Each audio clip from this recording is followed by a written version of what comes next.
Assalamualaikum warahmatullahi wabarakatuh. Waalaikumsalam warahmatullahi wabarakatuh.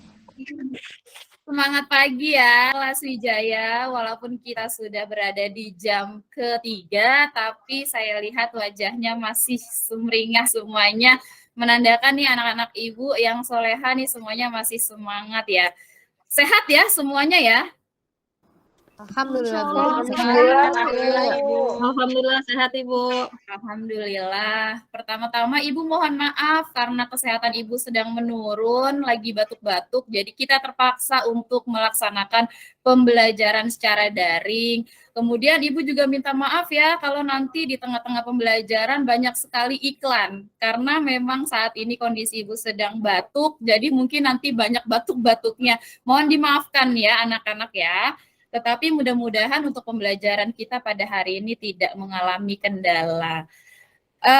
Baik, untuk memulai proses pembelajaran agak lebih baik kalau kita mungkin berdoa terlebih dahulu ya. Hari ini Ibu tidak mau ketua kelas yang memimpin, tapi Ibu mau yang memimpin adalah Cici. Ada Cici di sini.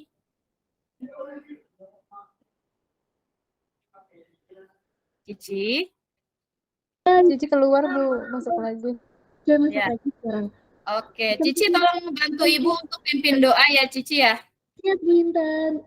Oke, teman-teman semuanya, sebelum kita belajar hari ini, kita berdoa dulu di dalam hati. Berdoa dimulai. Berdoa selesai. Memberi salam. Assalamualaikum warahmatullahi wabarakatuh. Waalaikumsalam warahmatullahi wabarakatuh. Untuk memulai semangat pagi, Ibu punya yel-yel untuk kelas kita ya. Karena kelas kita namanya kelas Wijaya. Kalau nanti Ibu panggil kelas Wijaya, kalian jawabnya tetap berjaya sampai puncak Jaya Wijaya. Bisa ya? Kenapa Jaya Wijaya? Karena Jaya Wijaya merupakan gunung tertinggi di Indonesia. Jadi kita harus menggantungkan cita-cita kita setinggi mungkin. Bisa ya? Bisa Bu. Bisa Bu. Ya. Bisa Bu. Ya, sekali lagi kalau Ibu panggil kelas Wijaya, kalian jawabnya tetap berjaya sampai puncak Jaya Wijaya. Oke, kita mulai. 1, 2, 3. Kelas Wijaya. Tetap Wijaya. Oke, tepuk tangan untuk kita semua supaya semangat semuanya. Untuk selanjutnya, Ibu mungkin akan presensi terlebih dahulu ya, mengecek kehadiran kalian karena melalui daring takutnya ada yang sambil makan, ada yang sambil main game. Jadi tolong kameranya semuanya dihidupkan dan katakan hadir pada saat namanya disebutkan. Astuti Mardianti. Hadir Bu. Alhamdulillah ya, sehat ya. Cici Agustini. Hadir Bu. Alhamdulillah. Dia Nur Aziza. Ada Ibu. Ya, alhamdulillah. Feby Mutiara. Feby. Ada yang tahu nggak ya Feby kemana ya tadi ya? Feby tadi izin Bu ke toilet. Oh, baik, baik. Kita lewati saja dulu ya. Ine Raudatul. Hadir Bu. Alhamdulillah. Lucy Mardiana. Hadir Bu. Nah, Lucy minggu kemarin tidak hadir ya? Iya Bu, maaf ya Bu, saya sakit Bu. Tidak apa-apa, semoga sehat selalu ya. Ya, terima kasih Bu. Sri Mulyani. Ya, baik. Susiana Suprilianti. Hadir Bu. Oke, alhamdulillah. Kemudian Tridia. Hadir Bu. Alhamdulillah. Terakhir Vivi Juliati. Hadir Ibu. Alhamdulillah. Masih konsentrasi enggak? Masih Bu. Oke, saya mau ngetes konsentrasi kalian. Kalau memang masih konsentrasi, kita saksikan dulu video. Kemudian kalian perhatikan, simak videonya baik-baik. Nanti ada pertanyaan-pertanyaan yang akan menguji konsentrasi kalian. Sebentar ya.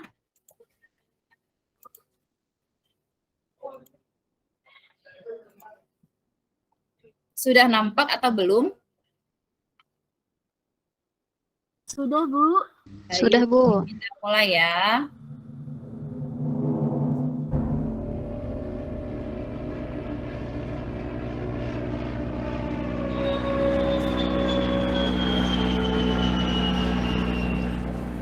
Kita semua familiar dengan Bandara Soekarno-Hatta. Tapi mungkin kita lebih mengenal nama depannya saja atau bahkan menganggap itu hanya satu nama dan melupakan sosok di belakangnya. Tapi justru tanpa Hatta takkan ada bandara ini, Soekarno, bahkan bangsa ini. Dia salah satu pemikir terhebat yang bangsa ini pernah punya. Dialah Muhammad Hatta. Hatta itu sosok yang berbeda. Mungkin bisa dibilang juga gila. Ia lebih memilih mengangkut 16 peti bukunya dibanding 11 anak angkatnya. Kecintaan dia terhadap buku datang dari satu kejadian di masa kecilnya. Ia diberikan 3 buku oleh pamannya, di mana di sana ia menemukan bahwa ia bisa menjelajah ke mancanegara dan seolah mengobrol dengan tokoh-tokoh hebat dunia. Itulah hebatnya buku bagi Hatta, yang kemudian tumbuh besar, di mana buku berperan penting bagi hidupnya. Buku dan Hatta semakin tidak terpisahkan. Bahkan saat ia berkuliah di Belanda, kawan-kawannya pun sering meledek kalau Hatta lebih tertarik pada buku dibanding perempuan. Keisengan itu semakin menjadi ketika mereka menjebak Hatta dalam sebuah kencan dengan gadis cantik asal Polandia. Konon katanya, gadis ini bisa menggetarkan hati pria manapun. Tapi tentu saja, Hatta bukan pria biasa. Cintanya akan buku dan tanah air membuatnya bersumpah untuk tidak menikah sebelum Indonesia merdeka. Ya, ia memilih fokus membela tanah airnya lewat organisasi pemuda bernama Perhimpunan Indonesia. Organisasi ini bagai wahana perjuangan Hatta di negeri Belanda. Di koran-koran, ia menulis kritik dan pemikiran yang lebih tajam dari peluru senapan. Tulisan-tulisan itu bikin Belanda ketar-ketir. Berani-beraninya seorang bumi putra melawan, apalagi di negeri sang penjajah itu sendiri. Hatta lalu disegap, ditangkap karena dianggap menghasut kerusuhan. Akankah Hatta menyerah? Tentu tidak. Dalam kurungan penjara, Hatta menyusut pembelaannya. Lalu dalam ruang sidang yang mencekam, Hatta balik menghantam melalui pembelaan yang ia nyatakan dengan lantang dan tanpa keraguan. Hatta menuntut Indonesia harus merdeka. Dia menguncang hati lawan dengan pidatonya yang menggelegar. Hatta dibebaskan dan pemimpin baru telah dilahirkan. Kabar tentang anak bangsa yang mengguncang Belanda menggema hingga ribuan kilometer jauhnya. Kelak, mereka akan bersanding bersama sebagai Dwi Tunggal yang memproklamasikan kemerdekaan negara Indonesia. Muhammad Hatta bukan hanya sekedar orang yang berada di belakang proklamator kita. Mereka berjalan beriringan dengan hubungan yang memang penuh benci tapi cinta. Terkadang, mereka bertengkar hebat lewat kolom-kolom di media massa, saling mendebat pemikiran yang tak jarang berseberangan ketika Hatta mundur perlahan ketika perbedaan itu semakin sulit untuk disatukan. Tapi, di balik itu semua, mereka adalah sahabat karib, pasangan sehati yang namanya sulit dipisahkan dalam sejarah perjuangan Republik ini. Hatta selalu setia bahkan sampai penghujung hidup sang sahabat yang sangat dicintai olehnya, Soekarno.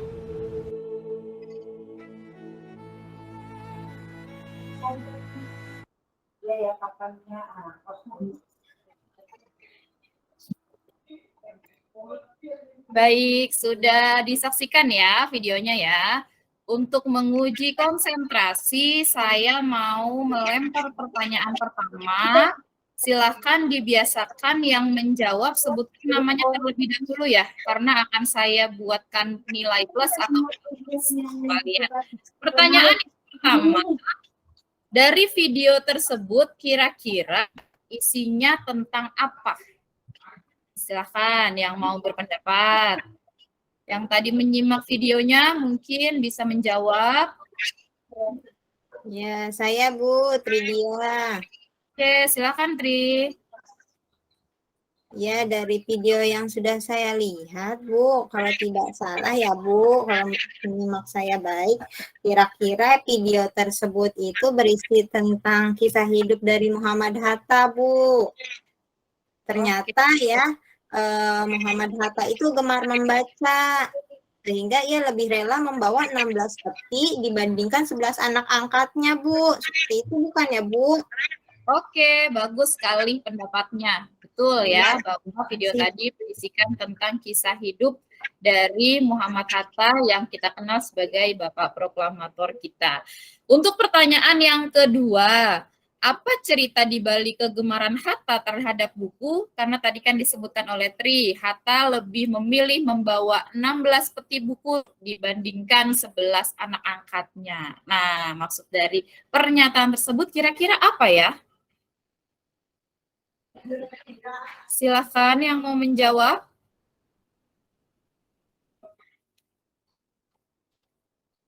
Ayo.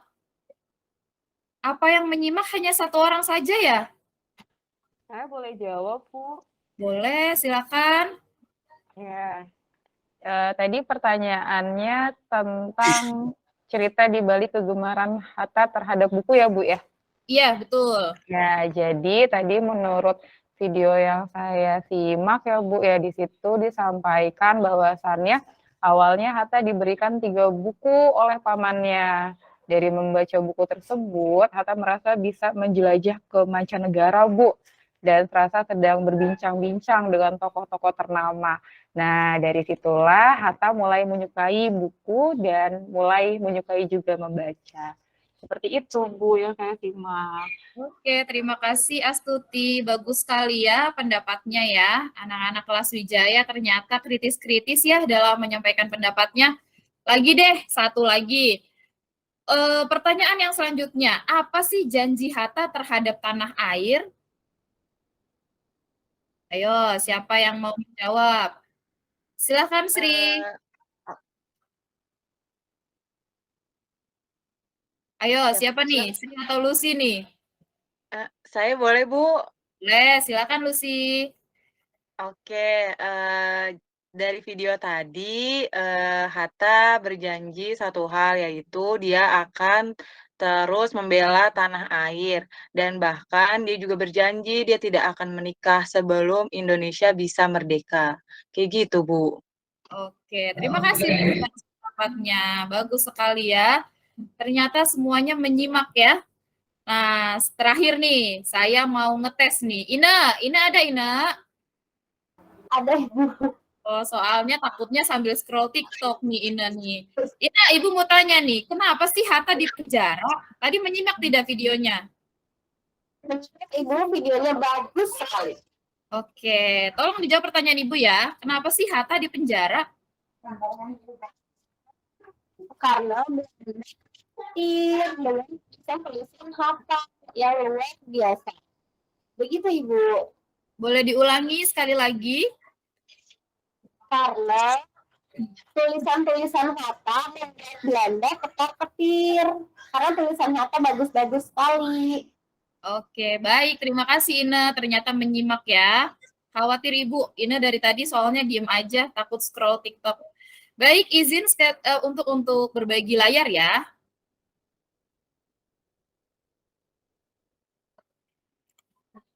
Sudah terlihatkah? Ya, sudah, Bu. Baik. Ya, jadi video tadi erat kaitannya dengan materi kita pada hari ini ya, yang mana materi pada hari ini itu masih menyambung dari materi di pertemuan sebelumnya. Di sini ada judul Ayo Menulis Cerita Sejarah. Nah, di pertemuan sebelumnya kan kalian sudah saya ajak untuk menulis kerangkanya. Nah, dari kerangka tersebut, hari ini kita implementasikan menjadi sebuah karya, yaitu cerita sejarah. Nah, sebelum masuk kepada materi inti, saya mau mengulas untuk materi sebelumnya. Di layar kalian ada pertanyaan, apa yang dilakukan sebelum menulis? Ada yang mau menjawab? Ini materi yang sebelumnya. Kira-kira siapa yang masih mengingat materi sebelumnya? Ayo, ada yang masih ingat tidak? Silakan, sebutkan namanya ya. Ya Bu, saya Sri Mulyani Bu. Oke, silakan Sri.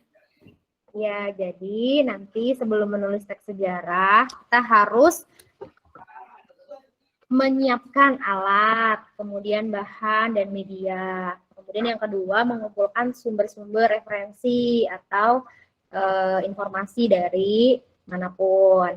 Kemudian yang ketiga, membuat kerangka atau membuat susunan-susunan gitu ya, susunan-susunan pemikiran untuk memancing ide atau mengembangkan ide. Itu Ibu kalau saya. Terima kasih Sri. Ada yang mau menambahkan tidak? Soalnya nampaknya masih kurang ya. Oke, siapa ini? Dian mau nambahin, Bu. Boleh, silakan Dian. Tapi kalau salah nggak apa-apa ya, Bu ya? Nggak apa-apa, kan kita belajar. Belajar itu bukan berarti harus benar. Belajar itu adalah proses. Oke, Bu. Silakan. Kalau menurut Dian, kita harus banyak membaca dan menonton cerita sejarah. Lalu menentukan tema cerita yang akan ditulis. Kemudian mencari tahu langkah-langkahnya atau tips and trick dalam menulisnya. Itu, Bu. Oke, jadi sudah lengkap ya apa yang sudah disampaikan oleh Sri dan Dian tadi terkait dengan apa yang dilakukan sebelum menulis. Ternyata sebelum menulis itu baiknya kita mempersiapkan terlebih dahulu medianya, alatnya, bahannya, kemudian referensi ya. Jadi menulis itu tidak hanya berdasarkan ide yang ada di dalam pemikiran kita, tapi boleh didukung dari referensi yang kita baca. Boleh juga nonton video terlebih dahulu ya, supaya nanti ada gambaran nih kira-kira apa sih yang harus saya tulis, seperti itu. Selanjutnya, bagaimanakah langkah-langkah dalam menulis? Nah, ini juga materi sebelumnya nih. Siapa yang mau menjawab?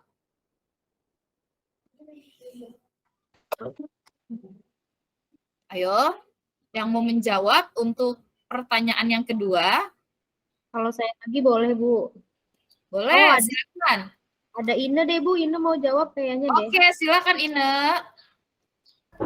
Siap, Ibu. Langkah-langkah dalam menulis. Yang pertama, kembangkan konsep cerita.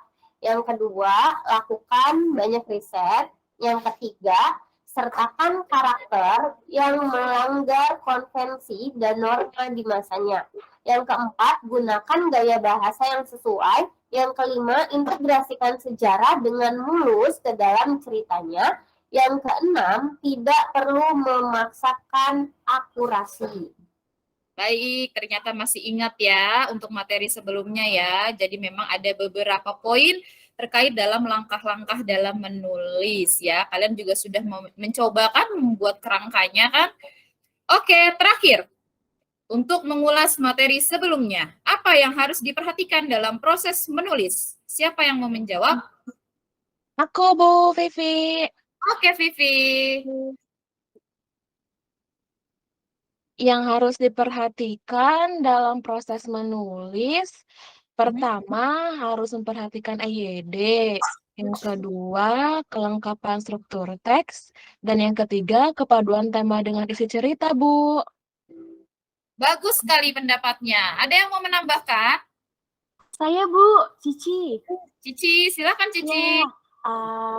Menurut saya yang pertama itu kita menyiapkan buku, kertas, pensil, dan kalau misalkan tulisannya dalam bentuk laptop atau bisa menggunakan laptop juga atau komputer jika tulisannya dalam bentuk digital atau diketik. Lalu yang kedua, unsur-unsur teks seperti yang kemarin Ibu sudah sampaikan, ada tema, ada alur, penokohan, sudut pandang, latar, dan lain-lain. Itu Bu menurut saya. Bagus sekali pendapatnya ya. Jadi alhamdulillah ternyata masih ingat ya untuk materi yang sebelumnya ya. Karena kita sebetulnya memang masih menyambung dari pertemuan pertama kemarin. Nah, di pertemuan kedua ini kita juga masih membahas kompetensi dasar pada 4.4, yaitu menulis cerita sejarah pribadi dengan memperhatikan kebahasaan. Nah, di dalam KD tersebut dipecah menjadi 2 indikator. Indikator yang pertama kemarin sudah saya sampaikan ya, kalian menyusun kerangka pemikiran terkait dengan penulisan teks sejarah. Nah, yang sekarang pada IPK 4.4.2 yaitu menyusun cerita sejarah berdasarkan pengalaman pribadi atau peristiwa yang terjadi di sekitar dengan memperhatikan unsur dan kebahasaan teks sejarah. Dari 2 rencana tadi akhirnya didapatkan tujuan pembelajaran. Silahkan yang mau membantu saya untuk membacakan tujuan, siapa ya? Ada tidak yang mau membantu saya untuk membacakan tujuan pembelajaran? Saya boleh, Bu. Silakan. Lucy, Bu, Lucy. Siap, Lucy. Baik, teman-teman. Jadi, tujuan pembelajaran kita pada hari ini yaitu selama dan setelah mengikuti proses pembelajaran dengan menggunakan model Project Based Learning atau PJBL ini, peserta didik diharapkan dapat menyusun cerita sejarah berdasarkan pengalaman pribadi atau peristiwa yang terjadi di sekitar, dengan memperhatikan unsur kebahasaan teks sejarah dengan rasa penuh tanggung jawab, aktif, kerjasama, santun, percaya diri, peduli, dan mandiri. Itu, Bu. Oke, terima kasih telah membantu saya membacakan tujuan pembelajaran. Jadi itu ya, tujuan pembelajaran kita, dan perlu kalian ketahui bahwa model pembelajaran kita yang dari kemarin sudah kita laksanakan yaitu project. Nah, kemarin kalian sudah mengerjakan project yang pertama yaitu menulis atau menyusun kerangkanya. Untuk yang sekarang kita masuk ke dalam tahap penulisan. Ada pertanyaan di layar kalian masing-masing. Sudah pahamkah langkah-langkah dalam menulis? Nah, untuk kita sudah masuk nih ya ke materi inti nih ya. Kira-kira sebelum masuk ke penjelasan, ada tidak yang masih belum memahami langkah-langkah dalam menulis?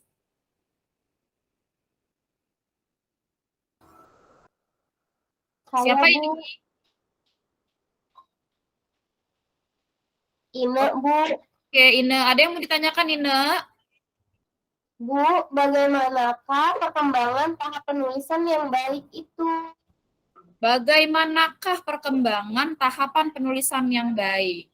Nah, kira-kira teman-temannya ada yang bisa jawab nggak ya?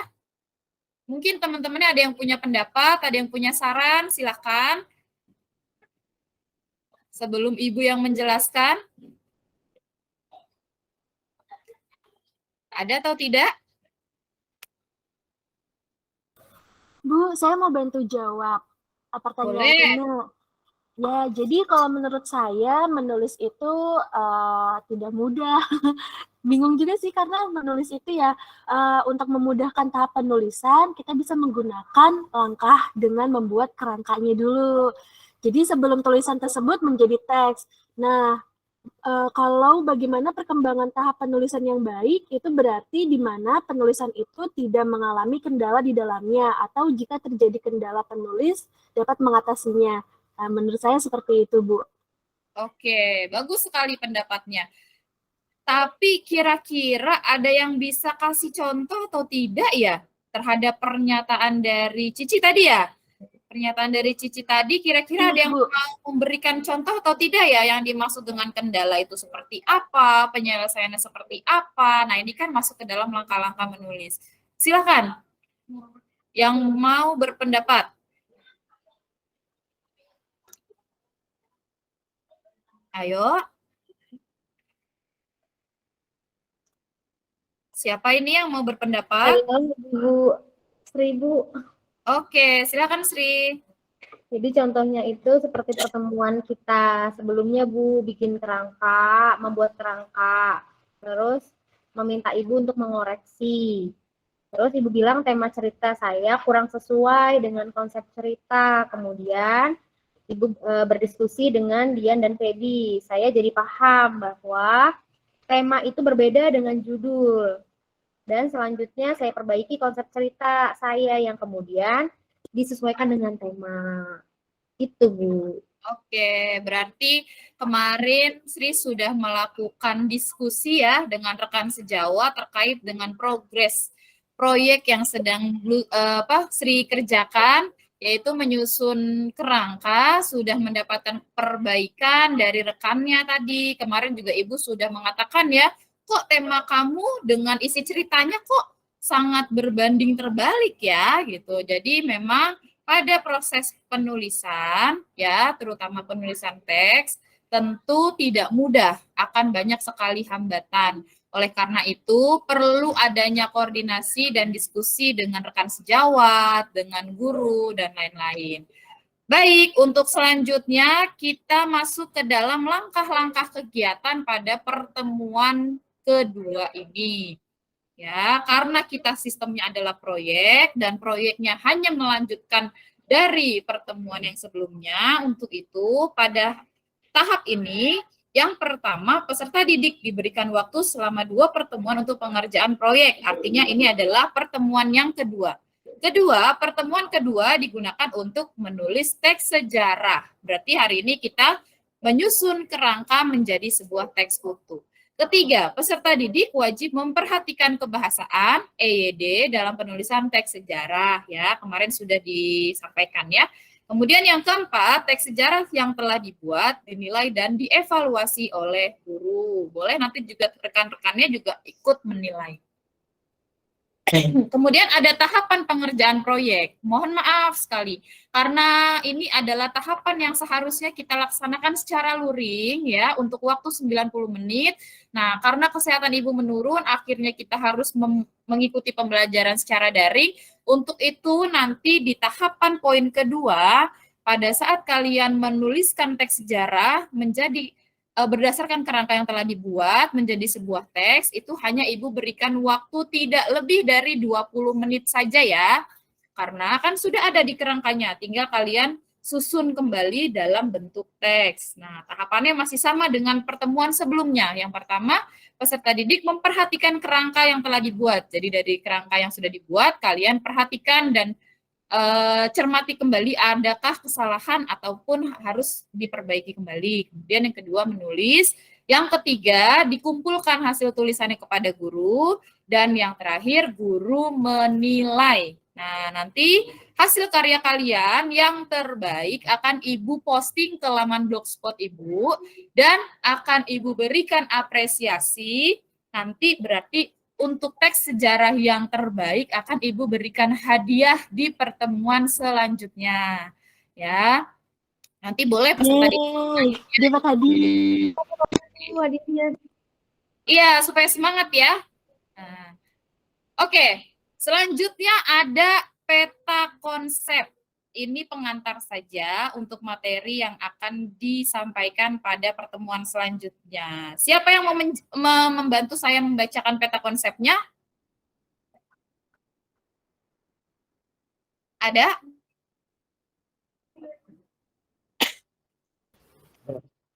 Ya, siapa ya? Saya, Bu, Feby. Oke, silakan Feby. Kamu tadi dari mana ya? Kok Ibu absen tidak ada ya? Oh iya Bu, tadi sinyalnya naik turun Bu. Oh oke, nggak apa-apa. Yang penting maaf ya Bu. Kendala, nggak apa-apa. Yang penting tidak ada kendala. Silakan Feby bantu Ibu untuk membacakan peta konsep. Oke, Ibu saya bacakan ya Bu. Yang pertama mengumpulkan referensi, membuat kerangka pemikiran. Lalu yang pertama mengumpulkan referensi ya Bu ya. Yang kedua itu membuat kerangka pemikiran. Nah, kerangka pemikiran itu ada menentukan tema, alur, dan latar. Selanjutnya, yang ketiga, menuliskan rangkaian cerita berdasarkan struktur. Nah, strukturnya itu orientasi, rangkaian peristiwa yang saling berkaitan, lalu yang terakhir resolusi. Yang keempat, menyusun kerangka menjadi sebuah teks secara utuh. Yang kelima, mengecek kembali teks yang sudah dibuat. Jadi, cerita sejarah itu ada struktur, unsur intrinsik, kaidah, KBBI. Nah, nanti jadilah karya cerita sejarah itu sendiri. Itu, Bu. Oke, terima kasih Feby sudah membantu Ibu untuk membacakan peta konsep. Jadi seperti itu ya, dalam menulis sebuah teks tentu kalian itu membutuhkan ide, membutuhkan gagasan yang harus kalian tuangkan dalam tulisan. Bagaimana caranya agar ide itu tidak terbatas? Perlu adanya pembuatan peta konsep yang dapat membantu ketika nanti kalian sudah stuck, tidak bingung nih ya, bingung mau menulis apa lagi ya kira-kira. Tinggal dilihat peta konsepnya saja. Oh, setelah ini saya menulis struktur. Setelahnya saya menulis berdasarkan kaidahnya, atau mungkin ada yang dalam perbaikan EYD-nya kira-kira bagaimana, jadi seperti itu. Oke, ya sudah panjang lebar tadi materinya, sekarang kita mulai menulis. Nah, pertanyaan yang di depan ini kan berdasarkan LKPD ya, berdasarkan LKPD pada KD 4.4, yaitu berdasarkan kerangka atau peta konsep yang telah dibuat, kalian diminta untuk membuat cerita sejarah berdasarkan pengalaman pribadi, ya, menggunakan ejaan bahasa Indonesia yang benar, terdiri atas minimal 500 kata, dan perhatikan struktur dan unsur teks. Bu, saya nggak ngerti gimana caranya menentukan jumlah kata. Kalau kalian ketik di dalam Word, itu nanti ada di poin di paling bawah, nih saya kasih contoh. Ya, jadi kalau kalian mengetik dalam bentuk Word, karena kan saya mintanya tugasnya dalam bentuk soft file ya, supaya nanti bisa di-posting ke blogspot saya. Nah, cara mengecek jumlah katanya ada di sini. Ya, ada di sini. Jadi nanti kalau belum 500, tambah lagi kalimatnya, katanya. Kalau sudah lebih dari 500, sudah bagus berarti ceritanya. Baik, saya kasih waktu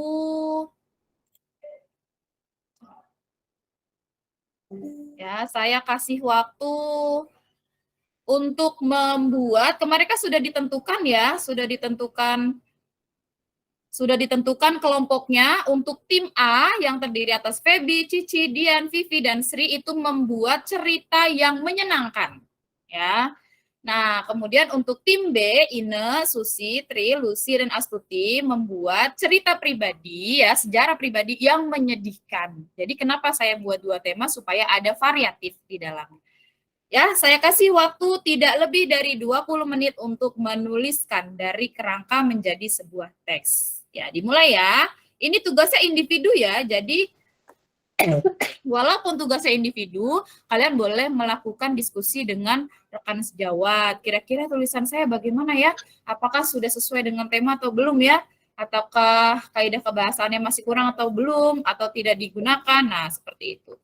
Ya, silakan dibuat teksnya.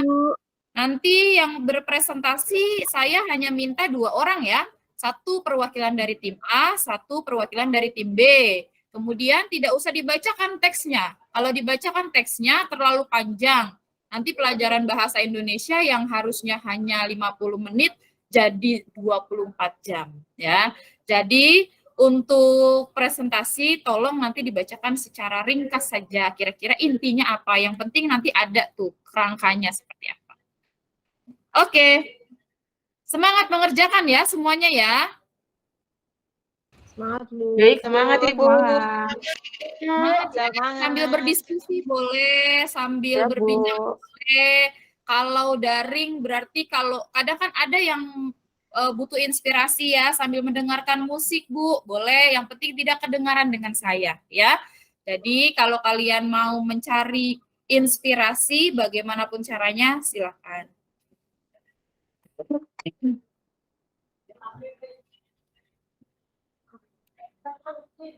Ada yang kesulitan atau tidak ya?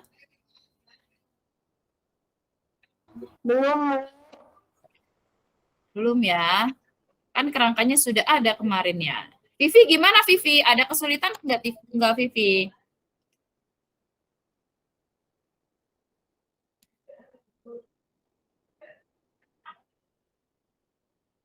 Tri, bagaimana Tri? Apakah ada kesulitan? Oh iya Bu, saya Vivi Bu. Kesulitan saya mengembangkan ide Bu, susah Bu. Pada awal ceritanya bagaimana? Tadi temanya menyenangkan ya Bu? Iya, Vivi kan temanya menyenangkan. Jangan mencari peristiwa yang terlalu rumit, Vivi. Cari aja peristiwa yang sederhana namun selalu Vivi ingat gitu. Kan ini kan cerita sejarah, pengalaman pribadi. Jadi kalau sejarah itu kan yang penting sudah terjadi di masa lampau. Jadi kejadian-kejadian yang Vivi ingat saja gitu. Iya, Bu. Nanti Bu, coba Cici ingat-ingat mantannya lagi. saya, Bu. Kenapa? Cici, kenapa Cici? Kemarin Ibu sudah membaca sedikit kerangka yang sudah masuk ke email Ibu, ya. Ini kok ceritanya rata-rata tentang percintaan ya? Ada yang bercerita tentang kisah cinta pertamanya, ada yang bercerita tentang pengalaman pertamanya diputusin. Nah, kira-kira apakah hanya kisah percintaan saja yang teringat dan terngiang dalam pemikiran kalian? Mungkin karena sedang apa ya, sedang gelombang ceritanya kalau di usia kalian sedang berbunga-bunga ya hatinya ya. Iya, Bu. Jadi itu yang paling mudah, Bu, buat dibikin cerita. Apa ya? Mantan saya Kalian jadi pacarnya Cici, Bu, sekarang. siapa? Anak mesin. Cici sekarang pacarnya. Oke, dilanjutkan ya Bu, waktunya. Dilanjutkan ya, waktunya tinggal 5 menit lagi.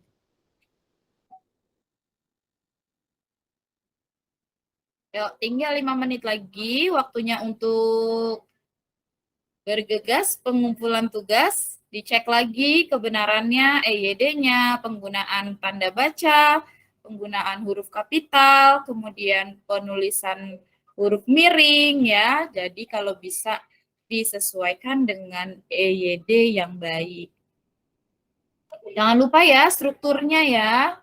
Strukturnya.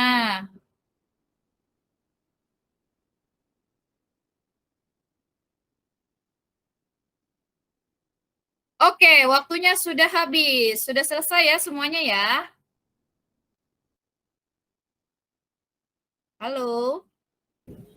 Iya, Bu. Wijaya. Iya, Bu. Iya. Sudah lupa ya yel-yelnya ya. Oke, sudah selesai ya? Oke, saya minta dari Sudah, tim Bu. A dulu siapa yang mau presentasi? Saya, Bu, boleh ya? Cici, Bu. Cici. Oke, Cici, silakan Cici dipresentasikan hasilnya. Saya stop sharing dulu. Waktunya tidak lebih dari 7 menit ya, Cici ya. Secara ringkas Baik, saja ya. Bun, siap. Saya mau berbagi pengalaman sejarah saya dahulu. Ya, di sini saya sudah menentukan unsur teksnya. Yang pertama itu ada tema penyelesaiannya ada pendidikan dan sosial.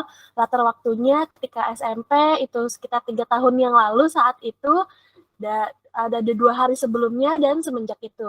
Latar tempatnya ada di sekolah, ruang kelas, lapangan sekolah. Latar suasananya menyenangkan, menghibur, lucu. Dan penjabaran plot alurnya alur campur. Jadi yang pertama dalam orientasi, peristiwa ini kurang lebih dari 3 tahun yang lalu saat aku masih duduk di bangku kelas 7 SMP. Kejadian itu adalah kejadian yang sama sekali tidak dapat aku lupakan hingga saat ini. Kejadian yang menegangkan namun berujung pada kelucuan. Jadi membuat teman-teman tuh tertawa berbahak-bahak kalau misalnya kita membahasnya lagi. Rangkaian peristiwanya waktu saya masih SMP, saya kan berarti di dalam kelas unggulan. Jadi dari situ hampir semua guru tuh suka memuji kelas kami gitu.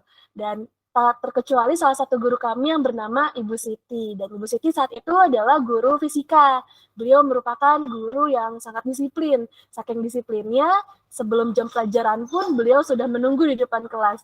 Namun kedisiplinan beliau justru menjadi masalah yang bagi kelas kami. Jadi Bu Siti memanglah guru yang sangat disiplin, tapi untuk menyampaikan materi beliau memang sangat membosankan. Jadi saat itu diam-diam kami sekelas memiliki aktivitas lain yang kami lakukan, yaitu main handphone, mengobrol, mendengarkan musik tanpa ketahuan. Lalu kita juga makan, bahkan sambil mengisi teka-teki silang saat itu. Nah, Bu Siti masih betah tuh duduk di kursi guru. Setelah itu, beliau jarang sekali ya beranjak dari tempat duduknya dan menghampiri siswa-siswi yang berinteraksi. Untuk itu, pelajaran Bu Siti memang sangat membosankan saat itu.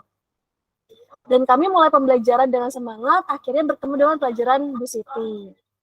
Nah, Bu Siti melaksanakan aktivitas seperti biasa, kala itu mengajar pada jam-jam akhir menuju pulang, waktu di mana rasa malas sekali sudah menguasai diri pelajar, apalagi jika guru yang mengajar sangat membosankan. Ya, saat seperti biasa, kami banyak melakukan aktivitas yang tadi itu tanpa diketahui oleh Bu Siti, hingga akhirnya fenomena aneh mulai terjadi. Bu Siti semula duduk tenang di kursinya, tiba-tiba saja berdiri dengan wajah panik dan terdiam. Lalu kita bingung melihat tingkah laku Bu Siti. Bu Siti berteriak bahwa saat itu terjadi gempa. Sementara siswa-siswi di kelas itu semuanya terdiam dan tidak tahu merespon teriakan Bu Siti. Ternyata siswa-siswi tidak merasakan gempa saat itu. Hanya Bu Siti seoranglah yang merasakan gempa, dan akhirnya aku dan teman-temanku justru terkikik melihat tingkah laku Bu Siti. Tak lama kemudian datanglah Pak Andre, guru bahasa Inggris. Kami berteriak, gempa, gempa. Dan ternyata saat mendengar teriakan Pak Andre dan teman-temanku yang saat itu berada dalam satu ruang kelas, akhirnya merasakan getaran gempa. Dan Bu Siti marah di situ karena kami menertawakan beliau saat beliau berteriak seolah tidak mempercayainya. Anehnya saat Bu Siti berteriak, memanglah aku dan teman-temanku tidak merasakan gempa itu, dan saat Pak Andre yang mengatakan baru gempa itu terasa. Akhirnya kami turun ke lapangan dan tanpa sadar ternyata Bu Siti terdorong-dorong oleh kami dan beliau terjatuh saat itu. Di saat semua sudah berada di lapangan, Bu Siti terlihat marah-marah dari lantai 2 dan memperhatikan wajah marahnya kepadaku dan teman-teman. Kami kebingungan apa yang terjadi kepada Bu Siti karena tak satu pun dari kami memperhatikannya. Fokus kami hanyalah berlarian menuju tempat yang aman. Jadi saat itu gempa juga sudah selesai, kami ke ruang kelas kembali, dan Bu Siti agaknya tidak turun ke lapangan karena beliau tidak terlihat saat kami berada di lapangan. Saat sibuk mendiskusikan Bu Siti yang sepertinya sangat marah, dan 2 hari yang berlalu saat gempa itu terjadi, kami kembali belajar fisika yang diajari oleh Bu Siti. Dan seperti biasanya, Bu Siti tak terlihat hadir di depan kelas kami. Kami menunggu guru sebelumnya, seperti biasa, kami bertanya-tanya saat itu Bu Siti tak seperti biasanya. Tak lama Pak Agung, kepala sekolahnya, menghampiri ruang kelas kami dan menyapa, mengatakan, siapa guru yang mengajar saat itu? Kami kompak menjawab dengan Bu Siti. Dan saya percepat ya, Pak Agung menjelaskan alasan Bu Siti tidak datang ke kelas itu karena kelas kami unggulan. Ternyata alasannya karena pada saat gempa terjadi pada 2 hari sebelumnya, saat kami berlarian panik, tak sengaja kami menjatuhkan Bu Siti hingga gigi palsunya terpental dan hilang. Oleh karena itu, Bu Siti tidak turun ke lapangan, dikarenakan malu jika tidak ada yang mengetahui giginya hilang, gigi palsunya hilang, seperti itu. Lalu dalam tahap reorientasi, akhirnya semenjak itulah kami tidak pernah lagi diajarkan oleh Bu Siti. Anehnya, aku dan teman-temanku bukan memiliki rasa sedih, kami justru berteriak kegirangan karena tidak lagi belajar dengan Bu Siti. Kami yang semula tidak menyukai fisika, akhirnya jadi mencintai pelajaran fisika karena guru pengganti Bu Siti sangat menyenangkan. Akhirnya kami sepakat bahwa di balik musibah dan tragedi tentu selalu membawa hikmah, dan tidak pula kami sekelas pun meminta maaf kepada Bu Siti atas tragedi tersebut. Sekian presentasi dari saya, Bu Isan dan teman-teman. Oke, kasih apresiasi dulu ya untuk Cici ya yang sudah menampilkan hasil kerjanya yang sangat bagus. Tadi pengalamannya lucu ya ternyata ya, karena gempa guru-gurunya terdorong-dorong sampai pada akhirnya timbul konflik marah ya. Ya, ini adalah salah satu contoh cerita sejarah. Ini pengalaman pribadi ya, berarti Cici ya?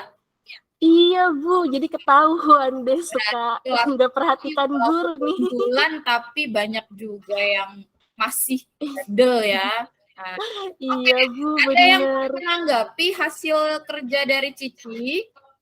Silakan. Ayo, ada teman-teman yang ingin menanggapi? Di sini sih saya lihat strukturnya sudah oke, kemudian unsur intrinsiknya juga sudah oke. Silakan Astuti. Iya baik, terima kasih Bu Intan atas waktunya. Wah, luar biasa Bu Cici. Cici, Masya Allah tulisannya. Tadi benar yang disampaikan oleh Bu Intan, lengkap sekali ya Bu ya. Dari unsur dan strukturnya sudah tertuliskan semua. Dan tadi bahasanya juga bagus untuk dibaca dan didengarkan gitu. Jadi luar biasa ceritanya. Begitu aja Bu, tanggapan dari saya. Baik, terima kasih Astuti yang sudah memberikan tanggapan terhadap hasil kerja Cici. Mungkin tadi saya sampaikan ya, Astuti selanjutnya akan presentasi ya. Nah, karena waktunya sudah menipis, jadi mungkin nanti bisa dikirim saja by email ya, untuk kelompok Ya, yang Bu. selanjutnya ya. Ya. Oke, baik, saya tampilkan kembali untuk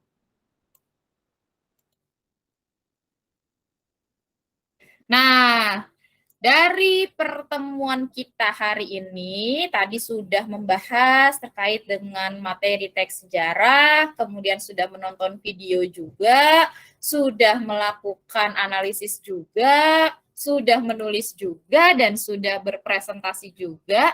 Tadi diwakili oleh Cici, sudah bercerita pengalaman pribadi yang menyenangkan. Nah, ada tidak yang mau membuat simpulan terkait dengan materi kita hari ini? Adakah yang mau membuat kesimpulan?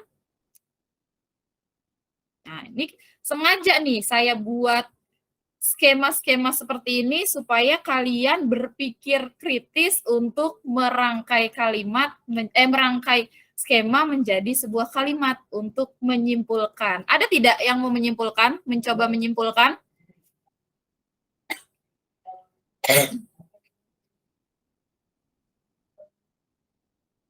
Tidak ada. Waduh, udah lemes-lemes nih ya. Saya tunjuk saja ya. Boleh, saya dari tadi tidak mendengar suara Dian. Dian, ada Dian? Iya Bu, ada. Ya, Dian, tolong dibuat kesimpulan untuk materi teks sejarah. Sebentar ya Bu. Nah, jadi kesimpulannya dari pembelajaran kita hari ini, kita bisa tahu bagaimana cara mengembangkan, membuat teks cerita sejarah. Kemudian ada langkah-langkahnya, harus menentukan tema, kemudian ada juga apalagi tadi ya Bu? Ibu saya sedikit lupa Ibu. Gak apa-apa. Menentukan tema, kemudian menyiapkan bahan, membaca banyak buku dan referensi. Itu sih Bu kalau dari saya kesimpulannya. Oke, bagus sekali. Terima kasih sudah menyimpulkan ya. Jadi teks cerita sejarah itu terbuat dari cerita masa lalu ya, berdasarkan pengalaman atau kesaksian ya. Dari cerita lampau tadi, kalian bisa menceritakan tentang kehidupan atau kejadian, peristiwa baik yang menyenangkan, menyedihkan, lalu kalian kemas dalam bentuk cerita sejarah yang sifatnya fiktif ataupun non-fiktif ya. Kalau non-fiktif itu bisa kalian berdasarkan pengalaman kalian langsung atau mungkin pengalaman dari orang lain ya secara tidak langsung. Nah, jadi seperti itu. Baik, kira-kira sebelum masuk ke dalam tahap refleksi ada manfaatnya tidak sih kita belajar teks sejarah? Ada manfaatnya tidak ya? Ada, Bu. Apa kira-kira manfaatnya?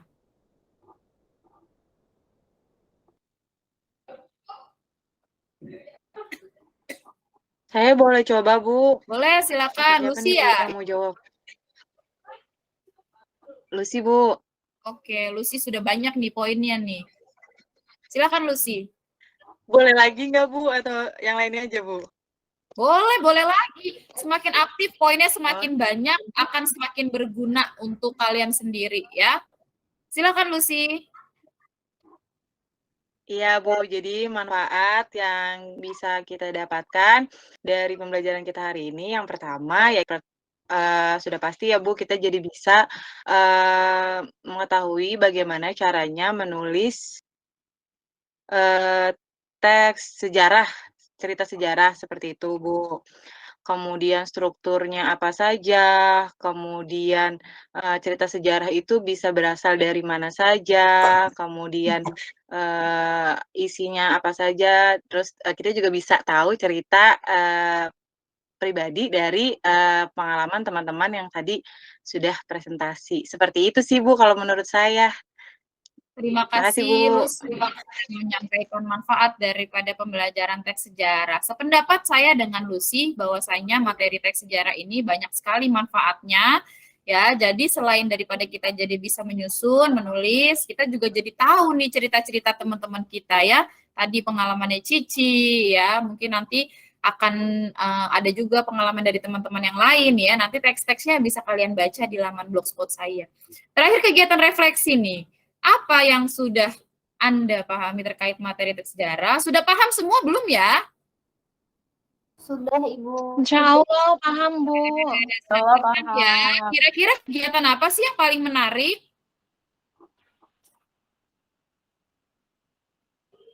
Apa kegiatan yang paling Menyusun menarik? ceritanya, Bu.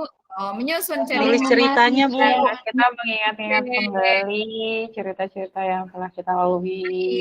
Seperti itu, Nah, Bu. ini pertanyaan yang ketiga untuk Ibu ya. Kira-kira apa sih yang harus diperbaiki dalam pembelajaran? Mungkin cara penyampaian saya, atau mungkin PPT-nya, atau mungkin videonya. Kira-kira apa yang harus diperbaiki ya? Tidak ada, Bu. Sudah bagus, sudah paham juga. PPT-nya juga menarik, Bu. Alhamdulillah kalau sudah paham dan tidak ada yang diperbaiki. Untuk durasi waktu kita lewat sedikit ya, mohon maaf ya. Artinya durasi waktu pada materi ini sedikit bermasalah karena lewat sedikit ya. Oke, terima kasih atas perhatian kalian. Di sini ada email saya ya. Boleh nanti tugasnya untuk kelompok lain dikirim by email. Dan kemudian ada halaman blogspot saya, nanti untuk teks yang belum dibacakan, teks yang belum disampaikan, nanti bisa kalian baca, atau hasil karya teman kalian bisa kalian baca di laman blogspot saya. Kemudian jangan lupa klik like ya, untuk teks-teks yang menurut kalian menarik, nanti dari situ boleh saya kasih apresiasi untuk teks terbaik, nanti akan saya berikan hadiah di pertemuan selanjutnya.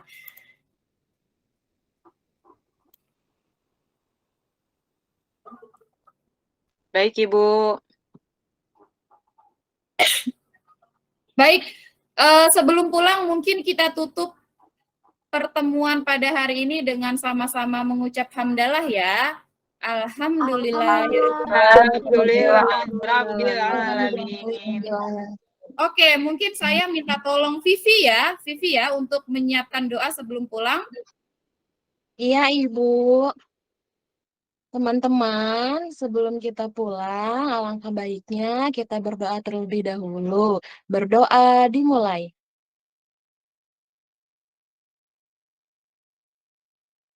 Berdoa selesai. Ucapkan salam. Assalamualaikum Waalaikumsalam warahmatullahi wabarakatuh. Tertinggal sedikit ada satu kutipan yang saya buat sendiri terkait teks sejarah. Bahwasanya sejarah tidak hadir sebagai luka, untuk itu jangan pernah membenci masa lalu sepahit apapun itu. Jadikan sejarah sebagai tolok ukur keberhasilan kita dalam kehidupan. Dengan begitu, kita adalah manusia yang berproses. Terima kasih. Sampai jumpa semuanya di pertemuan selanjutnya. Tepuk tangan untuk kita semua hari ini. Terima kasih, Bu. Terima kasih, Bu.